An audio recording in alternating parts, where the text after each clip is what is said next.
Hello Year 9, welcome to your final lesson on Revelation and God's existence. And today we're going to be talking about what Revelation is, what are the different types of it, and then we're going to focus in on one particular type of revelation, which is miracles, and have a bit of a chat about whether miracles are real and what they could mean. Firstly, just to let you know, hopefully all you need for this lesson is hopefully you've got this PowerPoint already. Maybe you've got it on your screen or you've sort of seen it on your phone. And the other thing is you just need a pen and some paper, really, just to jot down some ideas. But you don't need to print anything off or do anything like that. And you don't even need those video clips that are in the thing, because I've figured out a way to merge them into this video. So if you just keep watching this video, I'll talk about those when the time is right. So to start off then, the first activity is called Getting to Know You. So, I mean, you're likely to be playing this with someone in your own household. So the likelihood is you might know all the answers. But just pause this video in a minute and go and ask people these questions. It's things like, where were you born? So you might not know where your parents or people who look after you are born. And, there's other questions on there like, what is your full name? Did you know everybody's full name who you live with? Strange. So ask those questions and then just jot down the answers and see if they can guess those questions of you. And pause it now and then come back in a minute and we'll feedback why I've got you to do that. I'll let you know why. Okay. So now that you're back, welcome. Hope you had fun finding out loads of stuff about people. And the key questions on the next slide about this are things like, how easy were the questions to answer? Which ones were easiest? Which ones were the hardest kinds of questions? And how easy would it have been if your partner had not cooperated with some of the answers? So for example, someone might have asked their mum, where were you born? And they might go, Manchester. But they might have been lying to you. So, how you would never know unless you went and got their birth certificate and said, hey, you're born in Birmingham, not Manchester. You told me the wrong thing. And so, the different answers depend on how cooperative the people are and how much they're willing to give you that information, I suppose. Whereas other things you might have noticed are things that you can just see. So like one of the questions was something like, what colour eyes have you got? So with you can just look at someone's eyes and go, right, blue or brown or whatever. Mine are kind of like browny with a little bit of green in. But people have argued about my eye colour, and quite viciously as well. But getting back to the point is that there's a difference between knowing somebody and knowing some things about them. So this is kind of relevant to religious experience later on in the lesson, because we're going to be learning about revelation today and what revelation means. So the next slide just says, and a couple of examples really, it says, what about famous people? Fans have never met them, but they feel like they know them.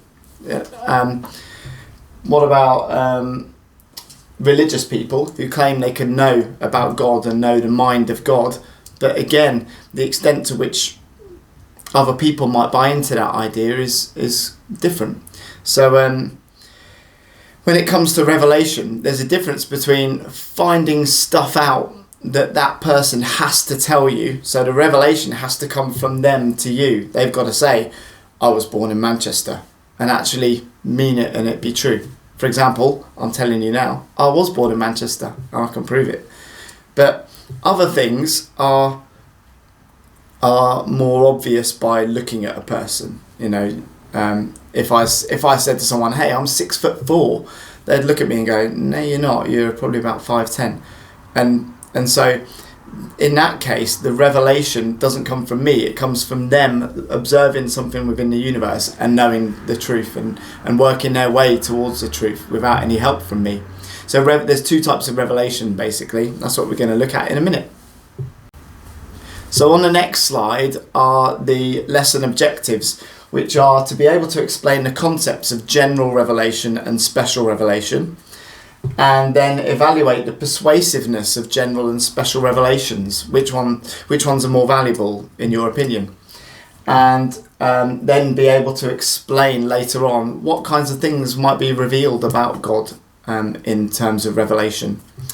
So on the next slide, it just says that some information about what Christians might believe. So Christians think that God can be known through a variety of different ways, but all of this is only possible because God wants to be known and reveals itself to humanity. So God is actually giving us information. That's what a Christian would say, and human beings can pick up that information in different ways. We'll go into loads more detail on that next year in year 10 when you learn about the Trinity and the different ways that Christians believe you can know God or Jesus. Anyway, Christians believe that each individual is capable of gaining knowledge of God and developing their understanding about what God is. And Christians think that God has revealed stuff about himself to humans, and that there are some, but even though they do believe that, they think that also there are some things that you can't know about God. Ultimately, it does remain a mystery. So that's where things get quite complicated. So the next slide's on this PowerPoint. If you're using the PowerPoint, you probably don't even need it because I'm telling you what's on each page anyway. But there's a picture of this guy played by Jim Carrey in a movie called The Truman Show, and his name is Truman Burbank. And in the movie, he is born into a massive dome that's, I don't know, about 5 miles in diameter or something like that. And there's cameras all over the place. Everyone knows exactly where Truman is and what he's doing. Even his actual birth was filmed, and everybody's watching it at home on telly. It's a bit like, you're probably a bit too young for this, but it's a bit like Big Brother, a program on TV. I can't explain what Big Brother, if you haven't seen it. I bet you've seen Love Island. So Love Island is kind of like you're watching what people are doing. But in Love Island and Big Brother, the contestants know that they're in the show and that you're watching what they're doing, and they're aware, and they're always kind of doing their hair going, I better check I look good for the cameras. And but in the Truman Show movie, Truman doesn't know that he's actually inside a TV program. And all the people that he knows, even his mum and his wife and stuff, they're all just actors pretending to be his friends and his teachers and stuff like that. So the whole movie is about him growing up in a place where he doesn't really know the real truth. He doesn't know what's outside. He doesn't even know he's in a TV show. So the question is, on the next slide, key question for you to go and think about: in what ways is Truman's situation analogous to that of human beings? If you don't know what analogous means, an analogy, you should probably learnt this in English, is where you compare something to something else to show meaning. So, for example, a few weeks ago in these lessons, I compared, well, I didn't, but William Paley compared the universe to a watch to say that the universe is ordered and intricate. So on people who've watched this movie, philosophers like me and others, have compared this film to the situation that human beings find themselves in the universe. So based on what I've told you about the film, and you might have seen it anyway, just jot down a little couple of sentences to explain how Truman's situation might be like human beings' situation. Okay? Pause this, come back in a minute, and we'll go through some answers. Okay, how did you do? Depending on how much you thought about this, maybe you've come up with loads of different ways in which Truman's situation is similar to that of human beings. But I think the main one, from having watched the film as well, and if we were in school, I'd probably show you a little clip of the movie, but I don't know how to edit it into this video. But in the movie, Truman starts to become aware of his situation. He starts to realise that he is actually in some sort of TV programme. His brain can't deal with it at first because he's never known any other reality, so he doesn't know. Just like humans don't know what's outside of our known universe. There's a really good clip from a movie called Men in Black at the end where it sort of zooms out of our whole universe, and you realise that the truth of it is that our whole universe is just a marble in a game being played by aliens, and it makes you just think, well, I wonder if that's true. You know, we'd never know anyway, but it's just an interesting idea. But back to the point about the Truman Show, is that human beings, just like Truman, don't know our real situation, and we're not aware of what our ultimate reality is. So that's one way in which Truman is analogous to human beings. Another way is that getting a little bit more religious. In the Truman Show, there's a guy, I forgot his name now, but he's played by Ed Harris, the actor, and he's sort of like calls himself the creator of Truman, and he's the one that sort of, he lives up in the roof of the dome, looks out of a little hole in the moon, and he's always following what Truman's doing, and he's the one that decides Truman's fate, and he sort of organises for Truman to meet a certain woman that he gets married to. He makes the rain happen when he doesn't want Truman to go in a certain place. He makes him be scared of water so he doesn't try and escape the dome. And in that sense, there's another being watching over Truman who is guiding his fate and responsible for him. And Truman doesn't know this. But interestingly, throughout the movie, Truman does gradually start to realise the truth of it, of who he is. So I suppose to summarise this with examples from the movie, I've drawn two diagrams, and this is why it's relevant for this topic, is that just like Truman figures out his ultimate reality in two different ways. Sometimes, for example, Truman sees a pattern. So he sees like actors walking around the street with some flowers, and then he looks again and the same person has just walked around a block and they're just walking around in a circle, and he notices that and he says, well, hang on a minute, that doesn't seem quite right. And when I do something crazy, people don't really react how I think they might do normally. So Truman starts to suspect and piece together clues based on observing the world around him. So that is analogous to what religious studies people call general revelation. Human beings can understand the nature of God, according to some, by looking at the universe, making observations of the universe that we are living in as well, and indirectly thinking, well, that might teach us something about God. So one good example of general revelation might be William Paley's watch argument. He looks at a watch, then he looks at the universe and says, right, that tells me that there might be some divine ultimate creator behind all of this. And the interesting thing about general revelation is that it's open to all people. Anyone is capable of just looking at the universe and deciding in their head whether or not they think a God is behind it. So that's one type of revelation. And in the movie, Truman might have eventually worked that out, that he was in a artificial world by just looking at it and working it out.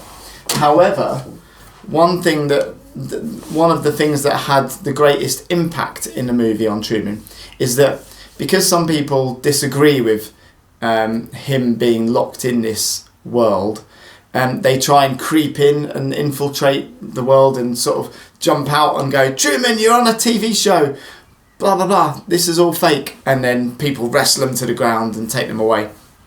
And so gradually, one particular experience of that has a big effect on Truman, and it really starts him trying to find out the truth. And in religious studies terms, that is a bit like special revelation. So religious people or religious believers would say that at certain times God reveals itself directly to human beings in a very special and specific way. And it's called special revelation because it's specific to one small group of individuals. So for example, if one person is, or Moses for example, is the one that came to my head, was exiled in the desert, and according to the Bible, God spoke to Moses through a burning bush and revealed a big truth to him about who he was and what he had to do in his life. So that is like a very direct and specific revelation that obviously changed Moses' life. And lots of people say that they too have had experiences like this.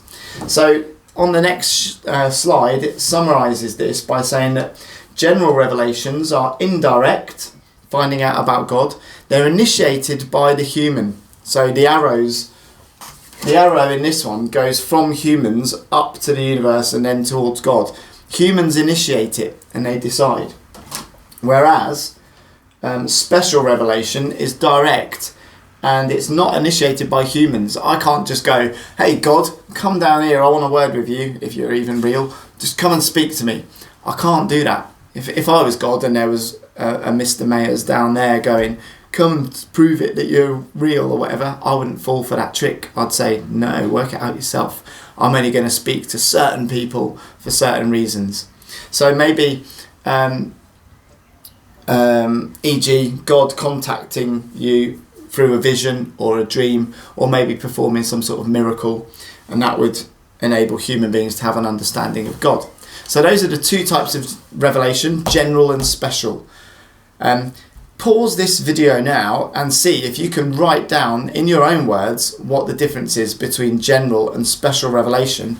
And then on the next slide there are some questions. Have a go at discussing those questions. There's no right or wrong answer, it just asks you which one is the best type and which one is most convincing. So this is one of your main tasks of the lesson. So pause that, have a jot down of your ideas, discuss it with the people around you, and yeah, unpause the video when you're ready to move on. See you in a bit. So on to the next bit of this lesson, which is all about miracles. Miracles are generally understood to be a type of special revelation. So it's when, I'll just get my picture thing again, it's when God decides for whatever reason to enter into the universe, do something amazing for an individual or group of people, and affect the world in some way. I suppose that's what most religious people might define as a miracle, although there is some debate about that. So in order to come up with a definition about what you think a miracle might be, in the materials for this lesson on the shared drive, you should see a sheet called Miracle Sheet or something like that, Miracle Starter Sheet. Have a look through each of those things and decide whether or not in your head you think they are miraculous or not. So what would you say a miracle is? Read each of those things and think in your head to yourself, is that thing a miracle? Would I call that a miracle if that happened? E.g., I think there's one that says something like someone playing a round of golf and they get a hole in one every time. You know, if someone did that, I would say, whoa, that is a miracle. That's miraculous. I didn't think that was possible. But you know, you might have a different example of a miracle. Some people say a baby being born, and they go, oh, look, it's a miracle. The miracle of life, my little baby. Oh, but other people just go, no, millions of them pop out every minute, so it's not a miracle. That'd be a bit rude if you shouted that out in a hospital. But generally, people have different views about what miracles are. See if you can read through those examples, discuss it, and then just write one sentence about what you think a miracle is. And then pause it, and I'll talk you through some general definitions in a minute. Okay, bye. You're back. That was quick. I think some of you didn't do that activity properly, I suspect, but well done if you did. Anyway, to go through some definitions about miracle, these are some common definitions of miracle. So for example, some people believe that a miracle simply describes something that's really lucky. So the example from the sheet that springs to mind is someone who says, I won the lottery. Wow, it's a miracle. You know, if I won the lottery, I'd think, wow, awesome. What a miraculous thing to happen. Don't have to work anymore. Hooray. I'd probably get a bit fed up if that was the case, but still wouldn't mind winning it just to test out what it would be like. But you know, a lucky thing is one idea of a miracle. Another aspect of miraculousness is that it tends to be something that is very good. You know, if you were massively unlucky, people are less likely to use the word miracle to describe it. So miracle tends to have some sort of element of positivity wrapped up within it. And then thirdly, another idea about a miracle is something that is massively improbable. And I suppose when you're talking about things that are improbable, the more improbable it is, the more likely it might be that some people would call it miraculous. So, for example, the one about the dog falling off a cliff and surviving. You know, it's quite improbable, but it does happen. So I haven't even got a dog, but if I was walking a dog of someone else's and it fell off a cliff and I was like, oh no, the dog's dead. But then I looked down the cliff bottom and it survived, and I might think, wow, that's a miracle. That's amazing. And sometimes you see in the newspapers stories like that. They go, wow, look at this. It's a miracle. Dog fell off a cliff, didn't die. And, you know, the more improbable it is, the more miraculous you think it is. If a dog fell off a first floor balcony and survived, you'd probably go, oh, it's not that miraculous.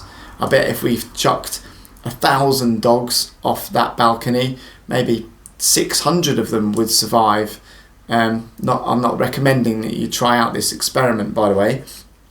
But if we then chuck the same 1,000 dogs off down the Grand Canyon, maybe 0 would survive, or 1 lucky one might live. But the point is that the more improbable, the more likely we think it's miraculous. But there's one more type of miracle, and this is the one that religious people tend to find the most convincing. It's where something literally impossible happens. And this is one of the really subtle distinctions about what makes a miracle and what isn't a miracle, is that what's the difference between something that's massively improbable and something that's impossible?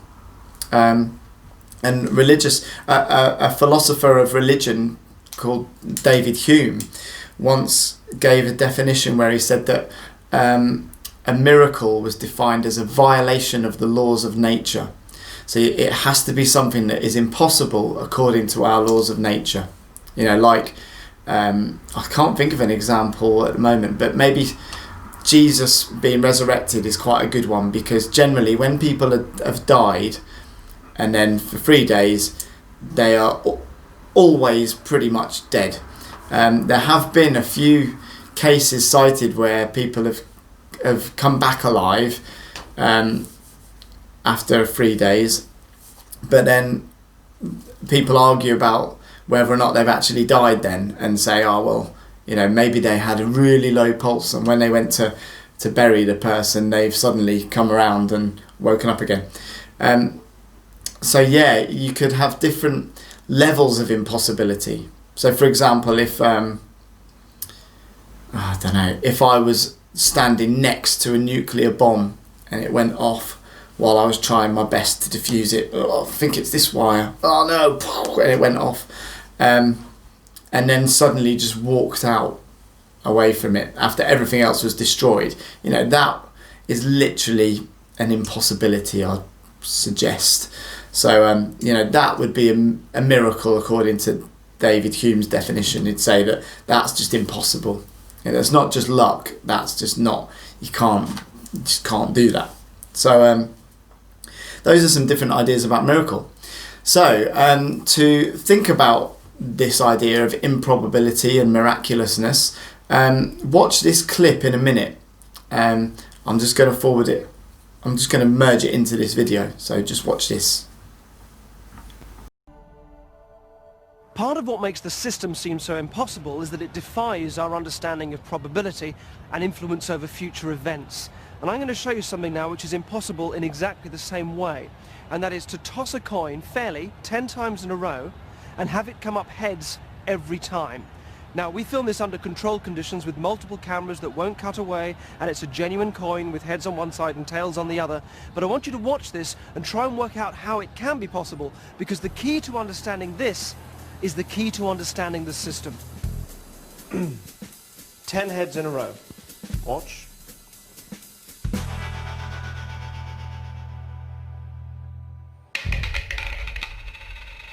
One. That's heads.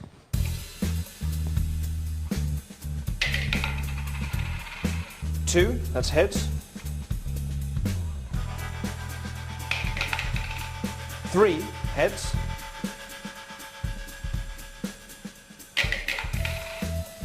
Heads, that is four.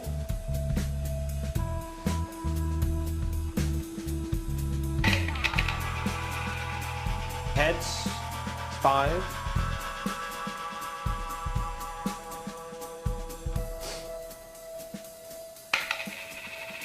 Six. Four more to go, and I'll stop. Seven. Three more.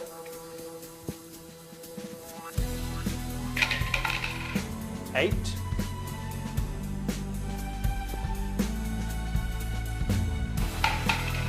Nine heads. Last one.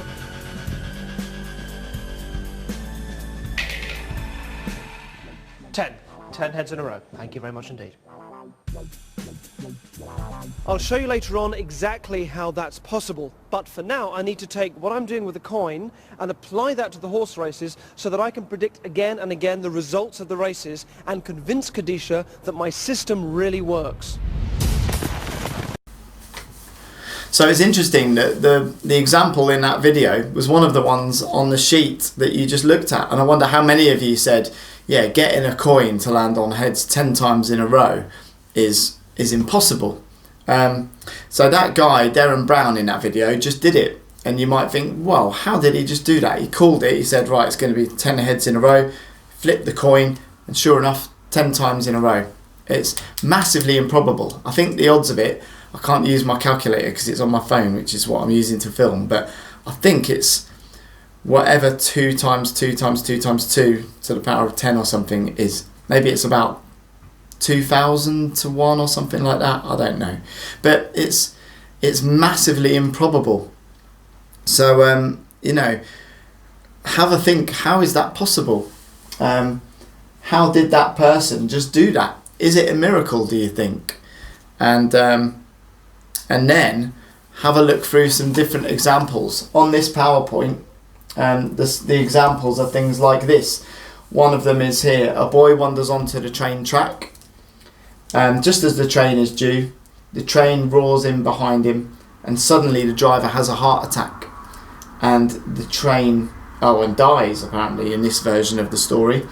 As the driver slumps, he releases the dead man's handle. The train slows and stops just in front of the boy, who's screaming, "Ah!" But he's left unhurt and he's okay. Pause the video, jot down what you think about that. Is it a miracle? And all the time be thinking in your head, how did that guy toss the coin 10 times and get the same coin side?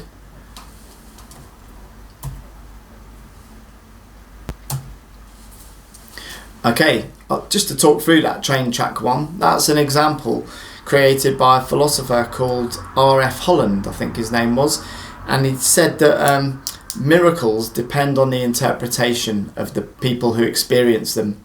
So for example, in his original story, I'm not sure whether he said the train driver definitely dies, but this is just a made up story, and he said that the mother of that boy probably looked at that and thought, oh no, my son's going to die, dear God, please save him. And then when he was saved just by luck really, she would interpret that as God at work. And there's no way to prove that it wasn't God who made the person have the heart attack to create that situation. So maybe God does work in that way. We don't know, so we can't. It's difficult to say whether it is, and that's why a miracle or not. Which is why R.F. Holland says that that's a good situation to explain that. He said it depends on the interpretation. I'm going to skip a couple of these, but again, just for each one, just jot down whether you think it's miraculous or not. This one's an example of someone who was told they couldn't have children, and then in the end, they did manage to have children. It's again an interesting one, but you could argue that the doctors diagnosed it wrong or something like that. So have a look at each of these 4 examples, discuss them, and just jot down whether you think they're miraculous or not. There's no right or wrong answer, because nobody knows, you know, what the answer to what are miracles and whether they always happen or not. But just jot down some ideas. I'll pause it in this. That is a homeopathic remedy. It's called astragalus. You take it for viral infections, but you could substitute that for anything you might take for diabetes or insomnia, or indeed it could be a healing crystal or anything that represents an alternative therapy of your choice. But you might have a viral infection, you might take astragalus, you might then feel better and decide therefore it must be an effective cure. The point is, it works for you. What more proof could you need? The trouble is that when these things are tested properly over thousands of people, they are shown to really have no effect whatsoever. The trap that people fall into is to think, all the evidence I need is what I know in my head and I feel in my heart and what I just know to be true. But that isn't really evidence for it being true. That's just a statement about how much you believe it and also how limiting your own perspective can be. Now, Kadisha believes in this system. She's convinced by it because she's only looking at it from her own perspective. And at home, if you haven't worked out how the system works yet either, it's because you are also only seeing it from Kadisha's point of view. Now it's time to force a change in perspective and to look at the bigger picture. And let's begin with that coin again. 10 heads in a row. Watch. To predict a run of 10 heads in a row and then make it happen is hugely unlikely. The chance of it happening is about 1 in 1,000. However, if you flip a coin thousands of times and record the results, somewhere along that line of heads and tails, a line of 10 heads is actually very likely to appear. Okay, 10 heads in a row. That's 1. To work out the system, you need to understand that we can only know what comes from our own limited experience. And our experience can often be very far from the truth.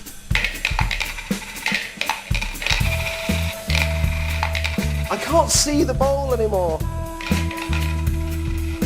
Here we go. 10. What you saw was the final minute of what was an excruciatingly long day. We filmed for over 9 hours until eventually a clear run of heads appeared. 9 heads. Last one. The impossible became inevitable. 10. 10 heads in a row. Thank you very much indeed. So, you just saw the second part of that video clip, which is how Derren Brown did manage to toss the coin 10 times in a row and get the same value. And the solution, if you guessed it well, then brilliant. That's really well done, because I didn't know how he did it before. It just didn't occur to my brain to think that that's how he could do that. But you know, just standing there for 10 hours or whatever, doing it until that's what came out, makes you think, okay, so, you know, given enough time, maybe anything is possible. But then it does raise the question. When I watched it, I thought, well, how long would he have to stand there to make it go 100 times in a row, heads? If you expanded out that sequence of heads or tails, random coin, you know, is it improbable to get 100 heads in a row, or is it impossible? Or what about 1,000 heads in a row? At what point do we say that something is literally impossible and not just improbable? And I think that probability is where we can sort of find the answer. And I think that's the answer. That's my thinking on a lot of miracles that you hear about. You know, dog falling off a cliff. Well, how many dogs have fallen off cliffs and died? And then if you tell me that number, then I'll know how miraculous or how improbable it is that a dog could survive falling off a cliff. And so with things like that, I'd like to know how how improbable does something have to be for it to then be impossible? Is anything impossible? I mean, if I just said, right, I'm going to fly now, ready, go. You know, however many times I try, I don't think it's going to work. I'm not going to be flying. So I'd probably say that is something that is impossible. And if you could show me a human being that can literally fly in through the air, not just like with that one of those bat suit things that people jump off cliffs with, like actually fly like Superman out of the films, then I'd probably say, well, that's something that I've seen that is literally impossible. But then if one person has done it, then is it impossible? Because if you see someone do it, then it can't be impossible. So that's the paradox of miracles, and that's why it's such an interesting topic. So, and just one more quick point about the religious miracles again is, does it matter if we believe that as a religious person that miracles have happened or not? Some philosophers have argued that we should take the mythology and the miraculous events out of the Bible and just read it for what the message might be. So they would say, for example, that don't worry about whether Jesus really did walk on water or turn water into wine or come back alive again. That's not the point. The point was that the message of salvation and God's unconditional love that Jesus brought to humans' understanding. So whereas some religious people say, no, wait, you've got to believe in the miracles because obviously it's God and he can do those things. So religious people have argued about that for thousands of years. But and again, that's why it's so interesting, because there's no way to get to the ultimate truth of it. So final task for you. Out of the 6 major world religions that you studied in year 7 and 8, Judaism, Christianity, Islam, Hinduism, Buddhism and Sikhism, all of those religions have had miracle stories associated with them and reported and believed by followers of the religion. So what I want you to do is try and find some examples from each religion and explain what you believe about those miracles in light of what you've learnt about in today's lesson. Okay?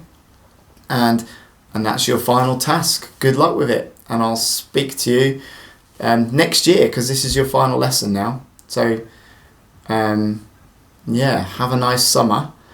And hopefully in September everything will be all sorted and back to normal. So don't worry about that. But if it isn't, then I'll see you again on YouTube and doing more videos and stuff, or maybe we'll be doing lessons where we've got to do it over a camera and I can see lots of little pictures of you all, and I'll be like, stop talking while I'm talking, right, I'm going to mute you, there, I've muted you all, then I'll just ramble on like I am now. Okay, so anyway, have a good summer, bye.